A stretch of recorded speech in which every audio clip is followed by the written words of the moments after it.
Captain Nana coming to you with your Captain and Coffee Morning Report for February 3rd, 2025. And to be honest, there's not a whole lot going on today. Again, we're getting down those days where there's not much to talk about without just repeating the same thing over everybody else is doing. The same thing we could talk about over and over every day. So some of these days it's just hard for me to get up to go do some of these things, but I think I got a couple of them for you today. So it'll be a little bit of a shorter show today, and I did not send up anything today. I apologize. Let's do there, bam. And we're at the other slide yet. So Chase Senior, those guys know he does over there on Chat Sports. He follows the 49ers. This is his quarterback tier list. And to be honest with you, for the most part, I agree. I believe in the tier one that it's these four guys. It's the four guys that, you're expecting to have a chance going to the Super Bowl every year.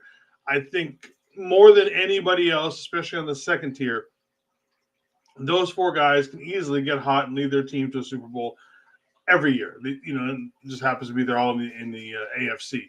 Mahomes, Allen, Burrow, Jackson. Most likely, you're looking at your MVP coming from one of those four guys, or a running back from one of those teams, possibly, to win the MVP and get to the Super Bowl. So that's not a problem. I agree that some of these guys on the second tier, like I agree with Daniels, I agree with Stafford, Jalen Hurts, and then Brock Purdy. I don't necessarily agree with Justin Herbert, Dak Prescott, and C.J. Stroud simply because they have not had the postseason success that everybody else has had. So even though Jaden McDaniels did get to the NFC Championship game, well, I want to see more of it before I throw him automatically in that. But he does have a career trajectory where he would definitely be going in that route. So we shall see. Sorry, I thought I heard my dog whining. I couldn't tell if it was my dog whining or if that was, a police car. All right, and the second one, for those of people, and I know there's a lot of people in the faithful who think that Brock Purdy is simply just a check down master. He can't throw deep or anything like that. Well, this shows you that that's not true. Look at all these guys down here. He does a lot more than check down. Now, I think he should be checking down more than he does.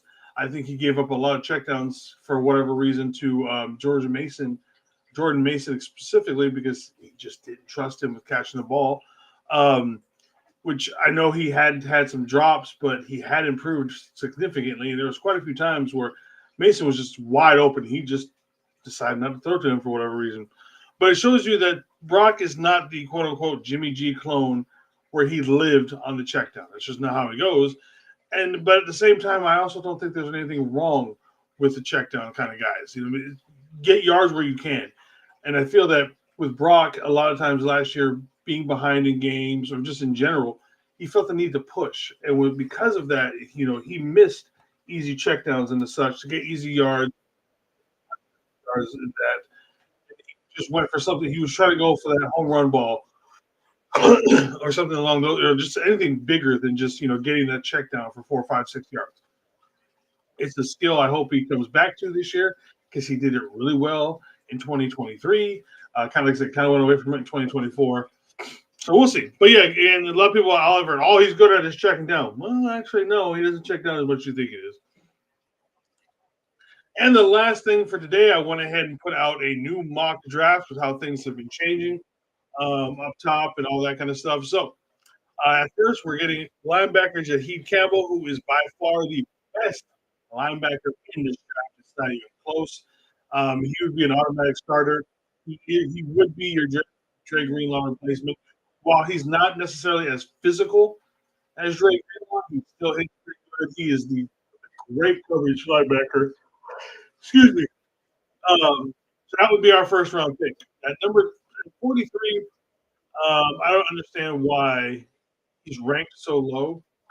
Donovan Jackson, in my opinion, when we talk 5 years from now, he's going to be the best lineman to come out of this draft. No matter if it's center, guard, tackle, he will be the best lineman out of this draft. He played guard for most of his career in Ohio State. But then when Josh Simmons went down, Josh Simmons was the best tackle in the league by far. And you could argue Donovan Jackson played as good, if not better, than him at times when he replaced him at tackle for the remainder of the season after Josh Simmons. So I think that's how good he is. Like I said, I think he will be the best lineman coming out of this draft in general. Then we go with an edge. I know we all talk about how good the defensive line draft is this year, and yes, it is good. Um, it's not as it is. Excuse me. The edge position is not as deep as the tackle position. The tackle position just goes on forever. But the edges that are elite are elite damn well. But like I said, it's just like it fizzles out after about the third round or so. Some of those guys are not going to be as, at least draft potential wise, are not as high. So we're going to go ahead and get an edge early at 75 with Jordan Birch. Then we're taking my favorite tight end, Harold Fannin. Kobe Bryant's coming in. Kobe Bryant is going to fit in well with Debo. These two guys are just going to. Kobe Bryant's got that fight in him. He is going to fight and claw for everything he can do as a defensive back. Reminded me a lot of like how Debo was when he first came in. You know, those first couple practice videos we saw of him was like, man, kid, who's this guy? I mean, I like your. We're all like, man, we like your enthusiasm, but we got to dial it back down. They figured out they found that nice balance with Debo to where he's still that aggressive hyena, but he's also balanced enough to know when to back off and not get those penalties and everything. Um, then we got running back Bayshore Tootin from Virginia Tech, which, in my opinion, he would fit in great here. Great. Most of his yards are like after contact, kind of just rolls people over. Billy Bowman is a great safety. Connor Colby is a great guard.